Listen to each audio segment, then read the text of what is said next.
On this island, there lives a hunter that smells its prey with its tongue, that will ambush pigs, deer, even people, tearing them apart. It looks primitive, like a dinosaur, though it's not. Komodo dragons are lizards, specifically monitor lizards, which means they're far from primitive. Of the almost 5,000 types of lizard, monitors are the smartest. Some can even count. And while they vary in size as much as an elephant and a mouse, they share a distinctive temperament.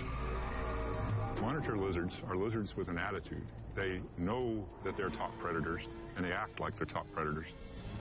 They aren't afraid of anything. They are smart. But could there be a side to monitors we've missed? That they're not only cunning, clever, and fearless, but in some cases downright cuddly? Hungry sometimes, not for a meal, but a pat or a bath. I dare anybody to go to a major zoo and look a monitor lizard in the eye. It's looking back at you. Other lizards don't do that. Lizards as you've never seen them. Up next on Nova, Lizard Kings.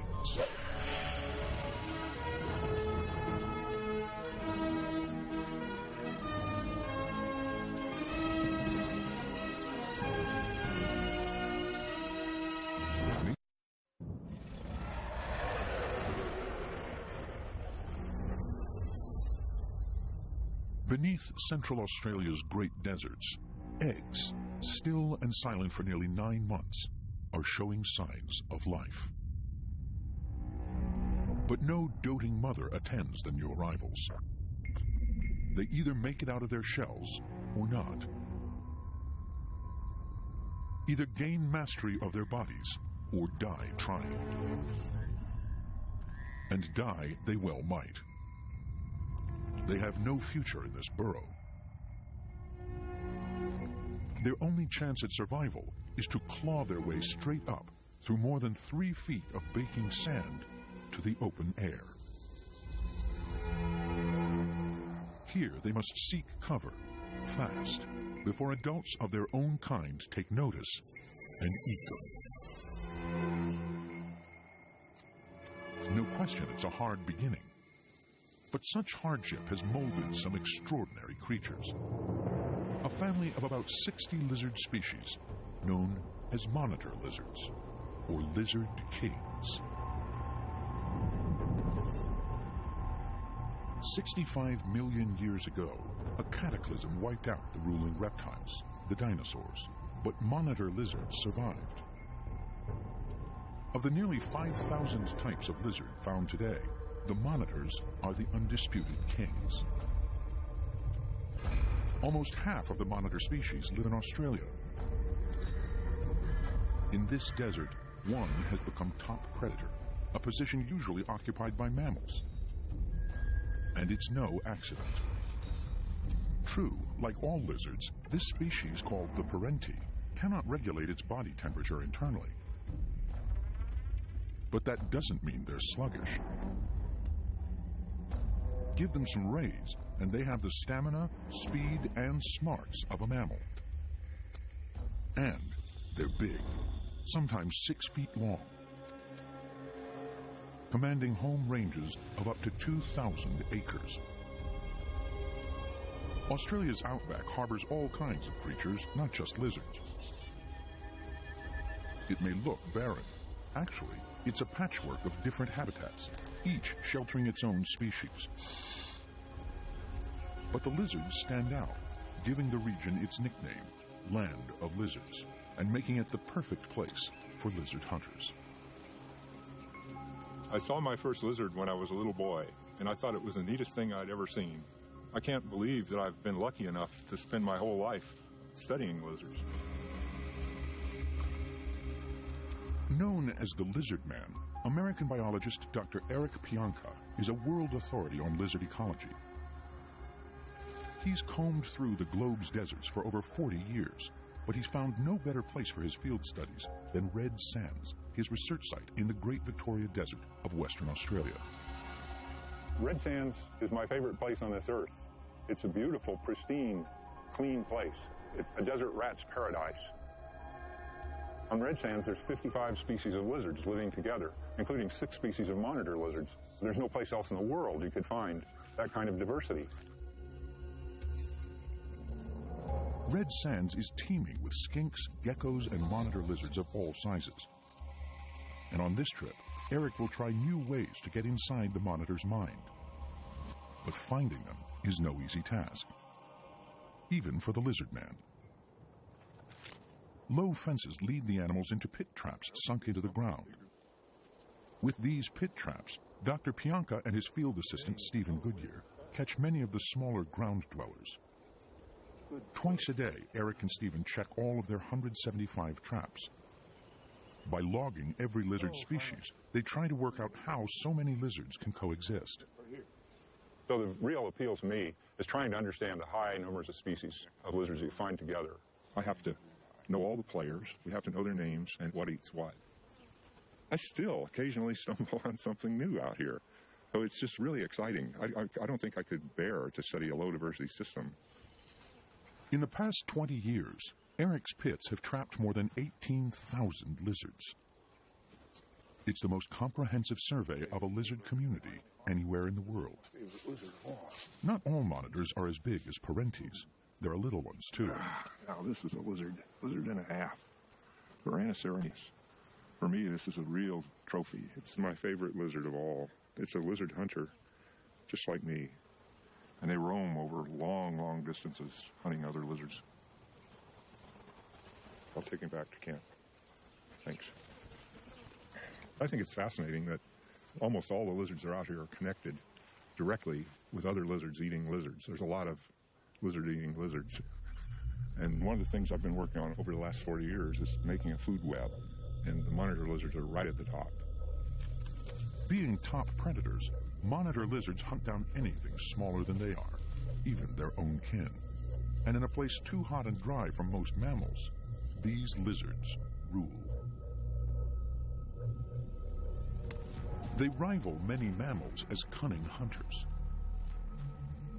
When prowling for food, they don't just follow their victim's scent, they do something else. Monitors think ahead.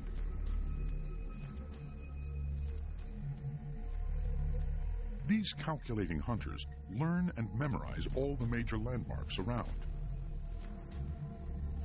They read the landscape like a map, taking shortcuts to hideouts and ambushing prey to avoid energy-draining chases.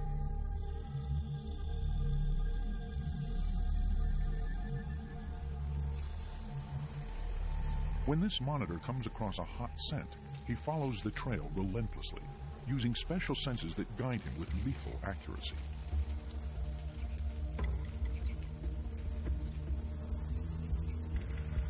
His target today is an eastern brown snake, one of the world's deadliest.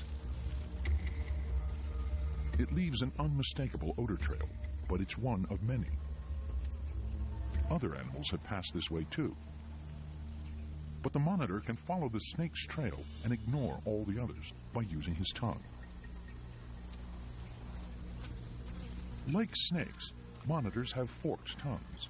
By flicking them in the air or touching the ground, they pick up scents. Every time they pull in their tongues, they read these scents with an organ in the roof of their mouths. It's like tasting and smelling at the same time. Even more astonishing, the monitor can tell how long ago his prey has passed and in which way it's heading. He never follows a trail backwards. As long as there's a trace of a scent, he follows it, leaving the Lizard King's quarry few options.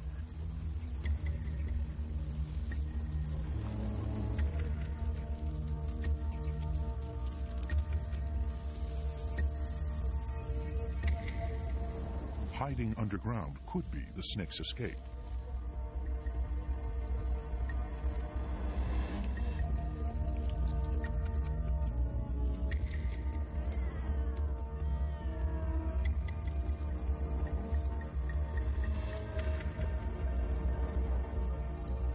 But the monitor is as skilled at tracking below ground as above.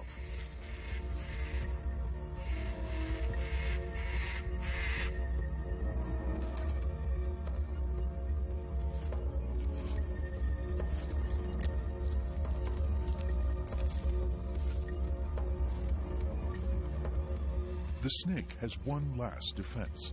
Its venom can kill a human with a single bite.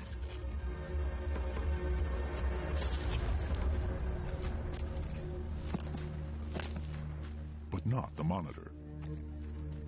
He seems to be immune. If he can't tear his prey apart, he'll swallow it whole and head first.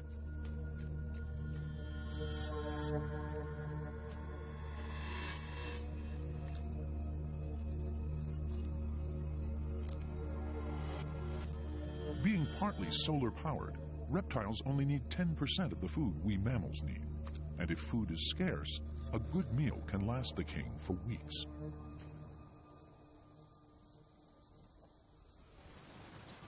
Back at camp, Eric and Stephen sort through their catch of the day. Stephen got some monitor lizards. Oh, wow, what? The Red Sands camp is about 250 miles from civilization, and they've been out here for more than 2 months of searing desert winds and the ever-present bushflies. Eric has been coming here for almost half a century, making his study of the Red Sands lizards unique. It's only long-term data like his that enables us to recognize changes in an ecosystem and understand the local effects of climate change. On this expedition, Eric hopes to find good lizard numbers, especially monitors. As top predators, their presence or absence will indicate whether the desert community here is still healthy. Pretty good. 27.5. And soon, Eric will get visitors. He'll be helping them launch a cutting-edge project, one that could give him new insights into the monitor's notoriously secretive lives. This year, we're doing a different project from anything I've ever done before. I'm collaborating with 2 ethologists, and we're going to try to see if we can put little cameras on monitor lizards out here. Monitor lizards don't let you watch them, but if you can put a video camera on one, you might be able to see things that you could never see and learn things that otherwise we'd never know. Eric's collaborators, Christian Rutz and Lucas Bluff, decide to try the new invention before reaching his camp in Red Sands. Codenamed LizardCam, this pilot study is designed to explore the world from the monitor's point of view.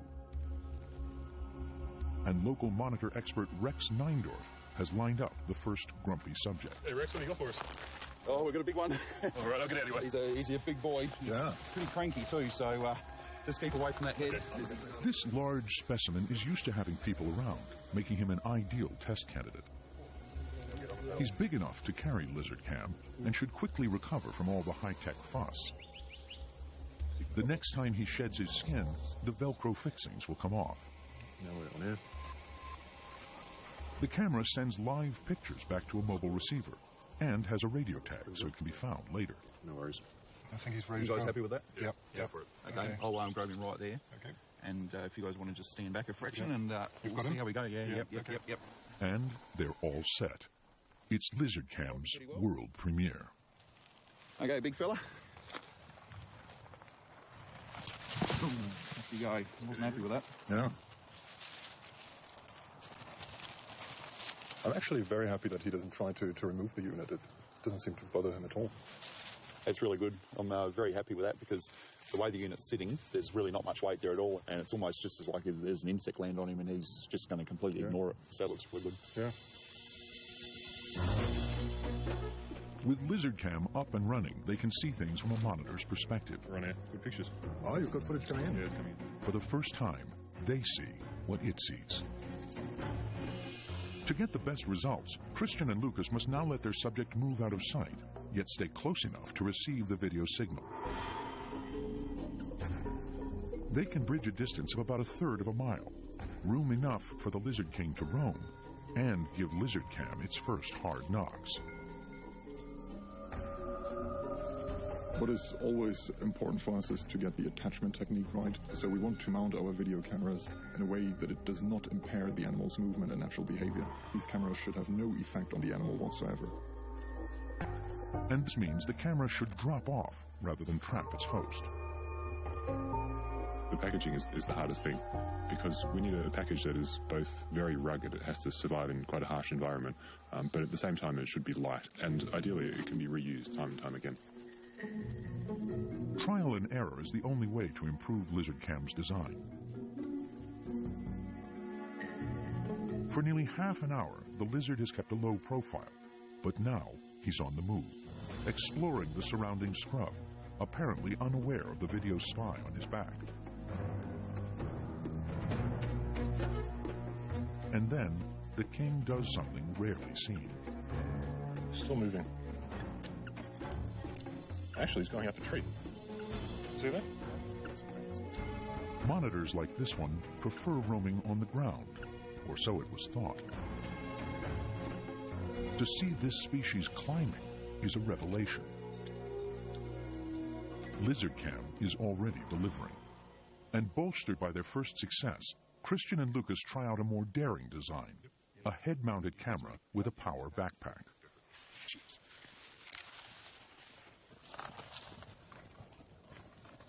This time, the star of the show heads off towards a dirt track among sand dunes. He's picked up an appetizing smell. Appetizing, that is, to monitor lizards. It's the stench of rotting flesh from a roadkill, and a monitor doesn't turn up his nose at that. They're seasoned scavengers, as well as accomplished predators. Cooked in the sun, the mangled rabbit is irresistible. But how best to carve the roast?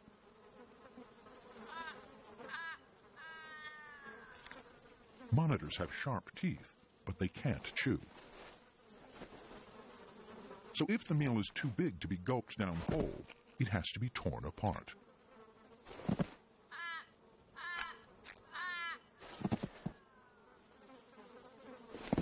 LizardCam is like catching a glimpse into the monitor's life and mind. You have this little video screen in front of you, and what you see is not some piece of recorded footage, but it is an animal behaving, and you're live on the back of a lizard. And that is very exciting. You get this very special point of view, and you also immediately realize the quality of certain discoveries. The next discoveries will be at Eric's camp in Red Sands. Basking in the early morning sun is a rarely seen lizard king. With a relatively long body and short tail, he's the dachshund of the monitors.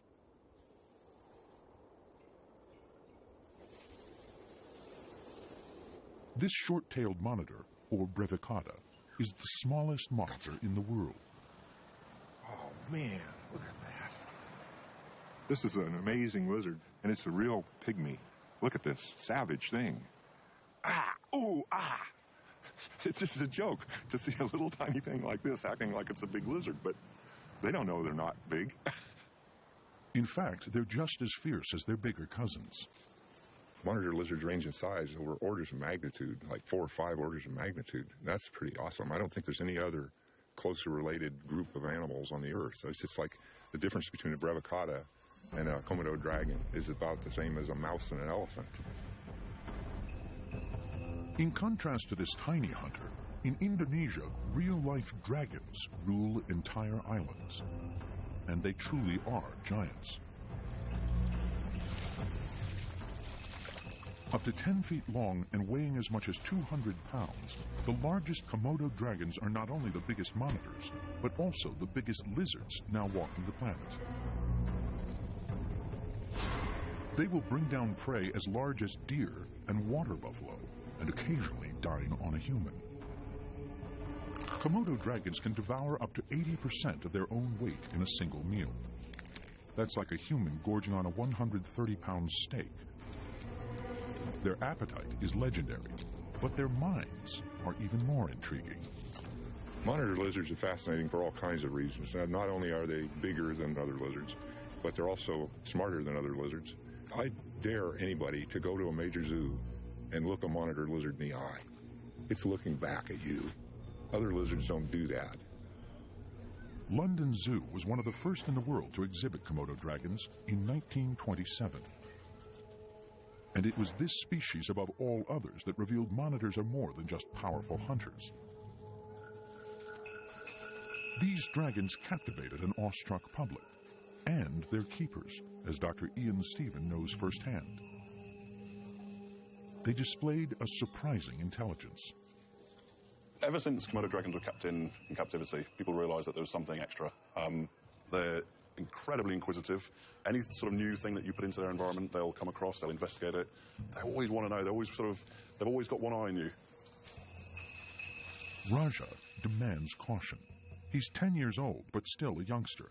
And each day, Ian needs to stimulate his natural curiosity. What's that? What's that? What's that? Incredibly, this fearsome beast can be as docile as a puppy. I've kept reptiles all my life, and you never really get a lot back from them. Whereas with Komodo dragons, they definitely give you something back. They definitely seek out your presence. And when you're stroking it or interacting with it, you can see he loves it, and I love it, and all the keepers love it. And this is like working around a mammal. But when it comes to food, he has a dragon's appetite, albeit a semi-tamed dragon. Roger! Oi! Atypically for a reptile, Raja is responding to training routines you'd expect to see with intelligent mammals. What's this? Good boy. What's this? Come on, up, up. Good boy. Come on, up, up. Hey, good boy. Good boy, Raja. Raja relates the target to food. So we use the target as a tool to move him from A to B. But the key thing is, when the target's out of his field of vision, his feeding response is turned off. Okay? So now because Raja can't see the target, he's now quite a calm animal. When he sees the target, he then expects to be fed. So it's actually a really useful tool for in sort of day-to-day management. And although you can target train probably most reptiles, monitors are a lot more switched on and they take to the target training so much quicker. Good boy, Raja. There are even reports of dragons playing, behavior previously unheard of in reptiles. He's clearly a very intelligent animal. He knows everybody's voices, his smells, different cues, different noises. You spend 5 minutes talking to Raja, and you can definitely see that intelligence in his eyes. It is hard to quantify, but I would definitely say it's without question the most intelligent reptile that I've ever worked with. You're a spoiled boy. Observing how smart monitors are in the wild is a bigger challenge. Take the Australian sand monitor, or Gouldy. This sneaky hunter is as fast as he is elusive, always on the run. Eric knows him all too well. Sand monitors frequently steal lizards from his pit traps, leaving only their telltale footprints behind. Hey, wait a minute. That looks like it might be a track. Let's see. Let's get out and check this out. That track went right over our tire track. So But today, the sand monitor might have just run out of luck. Looks like something. Where? Right there. I see it. Yeah, that's a googly eye track. One of my favorite pastimes is tracking lizards across Australia's red sands. Went right through here. And when I find a crisp, brand new track, it just makes my heart beat faster. It's like, wow, there's a line. All I have to do is follow it, and I'll find a fantastic lizard. When I'm on a track, I'm just single-minded. Let's come up here and see if we... There's what it was there. When you learn how to track, not only do you read the sand, but you become the lizard yourself if you're a good tracker, and you see the direction it's going, and then that makes it easier because you can circle around in a big arc and find the track quicker. But given the sand monitor's stamina, even a fresh trail can stretch for miles. Right here, you can see the classic gouldy eye track. Yeah. They lash their tails, they lift it off the ground, and it's not continuous. While the hide-and-seek continues at Red Sands, up in Australia's tropical north, lizard kings leave hardly any tracks behind.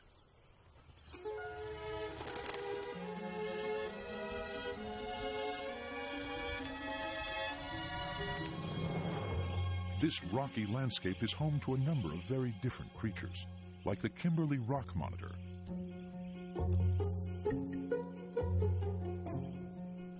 It's a master climber, quick as a wink and constantly on the lookout for anything small enough to grab.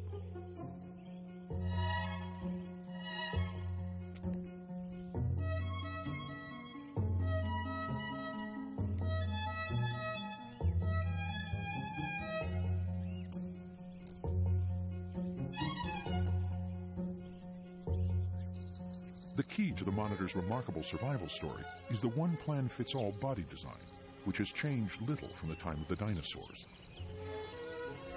All monitors can run, climb, dig, and swim. The Mertens monitor even has valves in its nose that shut tight when swimming underwater. But apart from size, monitor species don't differ very much. And they're all armed with the same senses. During the dry season, Mertens forage for crabs, crayfish, and frogs in widely scattered permanent pools. But they inevitably cross paths with their neighbors, and they're not about to share the spoils freely. Rivals are not tolerated, and much head-bobbing accompanies a standoff. It's part of monitor etiquette, a warning to back off or get bitten.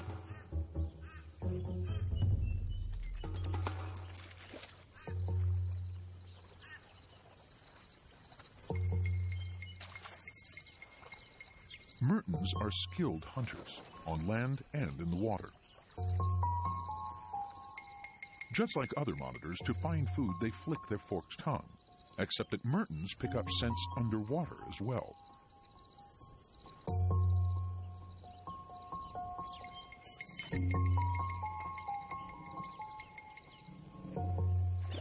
They're surprisingly good fishermen.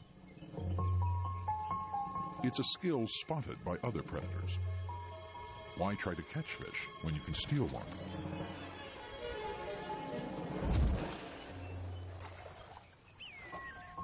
A lizard king is not so easily outwitted.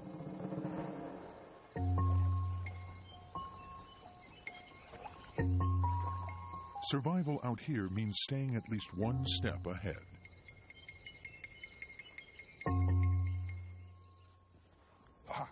There. Stephen, bring the axe and the shovel up here. I've got a ghoul-eye in a burrow. It's a big one. Got it. Back at Red Sands, Eric's found the hideout of his lizard thief. Now, he has to get him out. So what I'm going to do first is look for the pothole where it'll jump out. And that most likely will be over about here. Monitors are a class vanishing act. They disappear from view in an instant.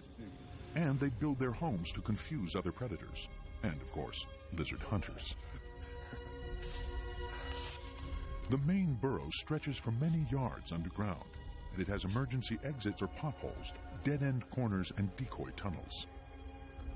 And so Eric and Stephen have to feel their way through the labyrinth of shafts. This isn't going to work. I got to get my head down in this hole. Eric has to be careful. There could be all kinds of venomous creatures down there. Oh, man. This is a bad one. 2 hours of digging, and they can almost smell their quarry. Does this kind of look like an opening? Yeah, it does. Maybe that's the pothole. Here, let me just step over. You can still see the tail. Yep. Okay. I told you he was in there. I told you it was going to try to come out of pothole. This one is powerful, man. You want to hold him? It's very strong. Watch out. It's real. Don't let him go. Whatever you do, hang on to that lizard for dear life. The sand monitor is a prize catch, but Eric wasn't the first to get him. Something must fit him on the tail, something big. I think it was grabbed by a parenti like that and just barely escaped. Oh, let's go back to the truck. This Lizard King is about to make history. Soon he'll be carrying Red Sand's first lizard cam. It's big enough to carry a transmitter.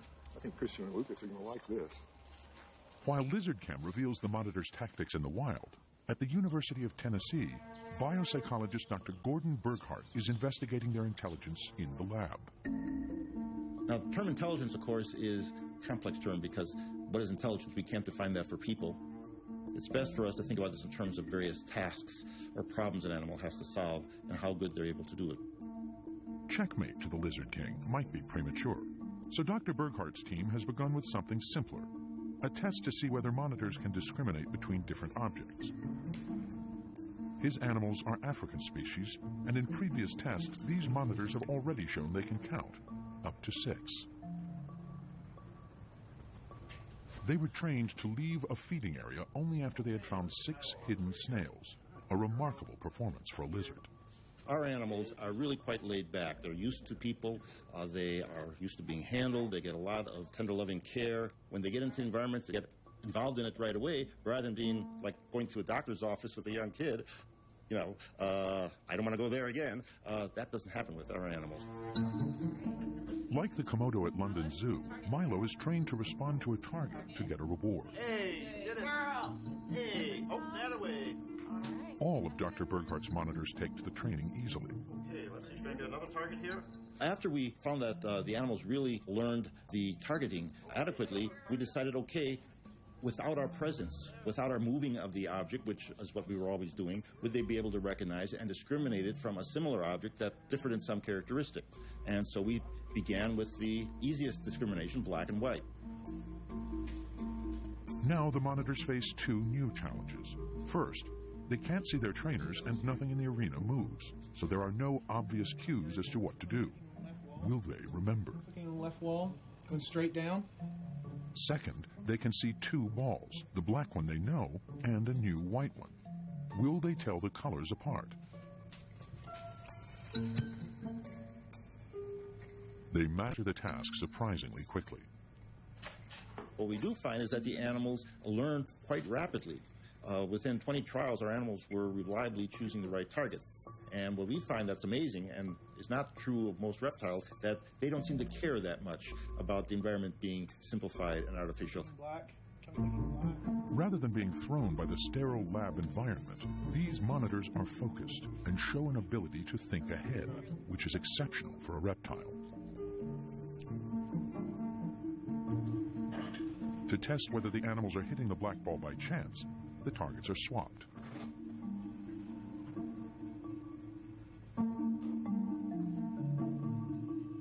We think this is a very promising beginning. Obviously, we have a long way to go, but no one has really done this kind of work before. But the fact that they are learning some of these trials so quickly, much more quickly than many other animals, even mammals, shows that monitor lizards, I think, are sort of the primates of the lizard world. Intelligence is about learning and the ability to adapt quickly to new experiences, in the lab and in the wild. In Thailand, monitor lizards have learned to take advantage of new opportunities. This is the water monitor, which can grow more than 6 feet long and is known locally as the little crocodile.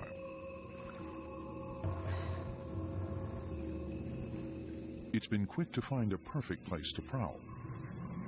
Our food-filled cities. In the center of buzzing Bangkok, the water monitor has invaded water channels and surrounding parks, embracing the urban lifestyle with ease.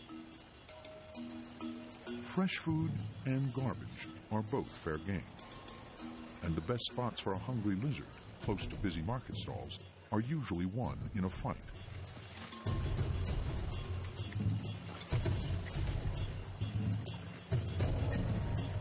Monitors are renowned wrestlers, but they fight for more than just food. These trials of strength increase just before the big rains. The rains mark the start of the mating season. Now the males are pumped up and ready to brawl over females. This is the one time lizard kings break the monotony of their normally solitary lives. The next 2 months are highly charged, with males marking areas, driving off rivals, and making passes at the opposite sex. Males also release scents, which scientists believe may serve to cow the competition and signal their potency.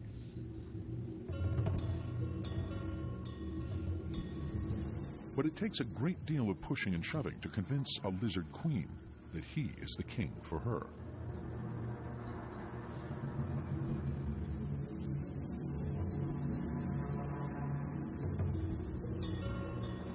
Once the couple has found each other, they mate repeatedly. But the female will mate with several other partners too, so her clutch of eggs will carry the DNA from different males. Such is the drive to multiply, a female can find herself overwhelmed by suitors.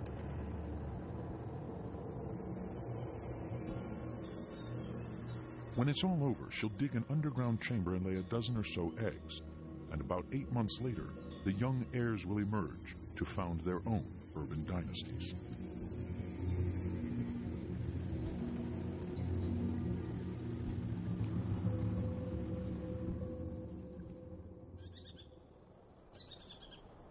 Back at Eric's camp, expectations are rising. We've got to keep the tail from flashing. The Lizard Cam team has arrived, and they're fitting Eric's freshly caught sand monitor with a made-to-order video camera and radio tag. Yeah, it's got the radio tag here, so if it comes off, we can find it. We can find the unit. And we're going to put another tag so we can find the lizard if the unit drops off. Yeah. He's behaving very well. Yeah. Fit. Cooled down for easier handling, the sand monitor takes the fitting in stride. Single lizard before. Yes, it's three different signals it's sending out. That's great, yeah. Now comes the moment of truth. How is this monitor going to react to its new backpack? Oh boy. He's going to take off running, I think. There we go. Once he realizes he can go, we'll try to... Oh, no, there he goes.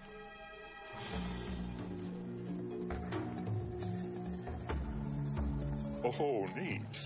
Wow, you can see him walking along. Fantastic. Okay, let's go down here and try to... Swiftly out of sight, the monitor is up to his old tricks.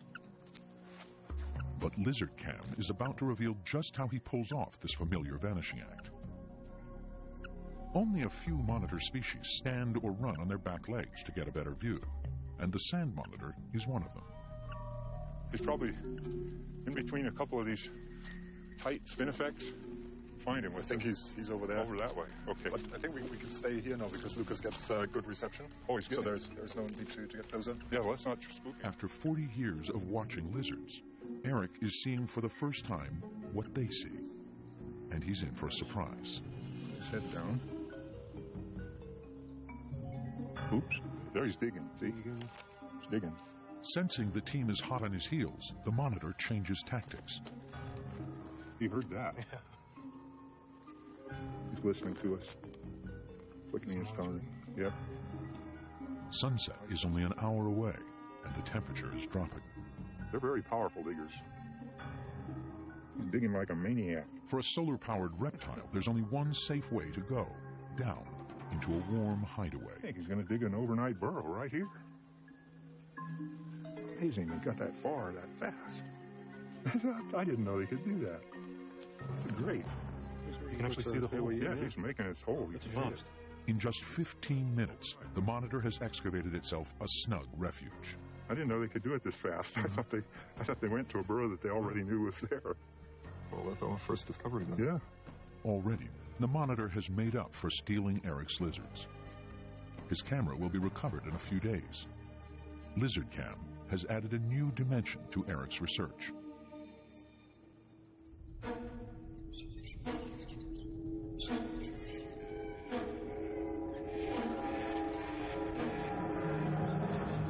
Bushfires are part of Australian life, everywhere, from the deserts to the tropics. To survive such devastation, each species has its own tactic. But while most animals flee, the Mertens monitor stays cool.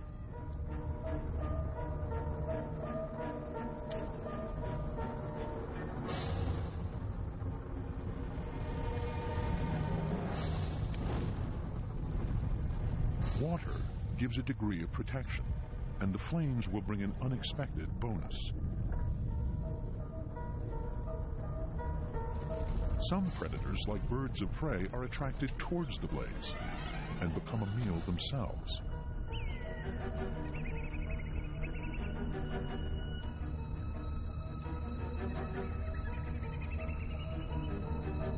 Insects taking flight from the flames and smoke also drop out of the sky, out of the fire, and into the frying pan.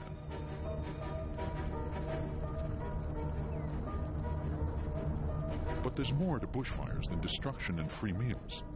They're one of the reasons why Australia has such rich lizard communities. Fires carve up the landscape, creating new habitats next to old, unburned ones, each supporting different species. It took me a while to realize how important fires were. There's lots and lots of natural fires set by lightning that cause massive changes in the habitat on the ground. When fires burn, they break and leave behind refuges of old, unburned stuff. And so what the fires are doing is creating a spatial, temporal mosaic of habitats of different age, and that's one of the main things, I think, that contributes to the high lizard diversity.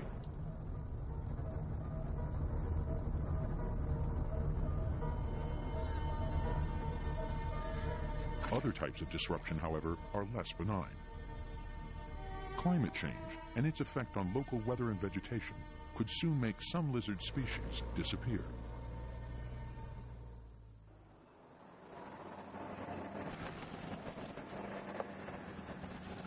This part of Australia has 20% more rainfall than it used to have, and that's because of climate change.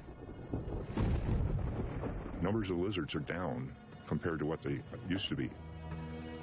I didn't used to think humans could impact a remote place like this. I used to think lizards out here would run around like they always have long after we went extinct, and now I'm not so sure.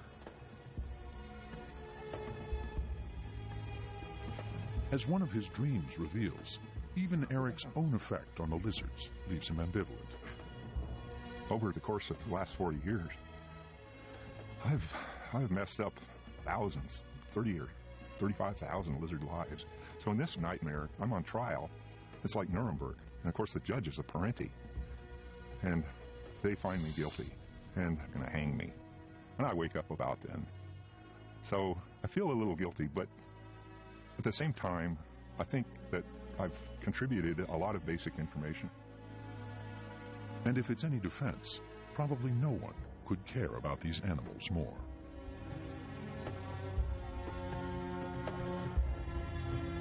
To me, a lizard is a really precious thing. It's like they're the centerpiece of my whole existence. I can't imagine a world without lizards. It would be a world without some of the most spectacular creatures there are.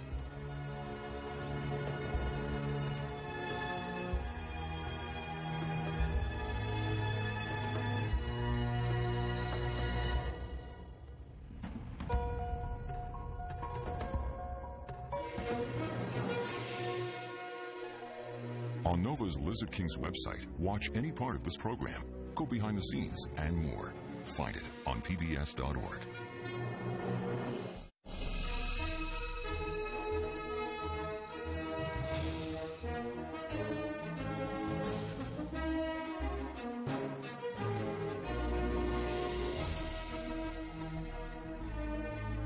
This Nova program is available on DVD. To order, visit shoppbs.org or call us at 1-800-PLAY-PBS.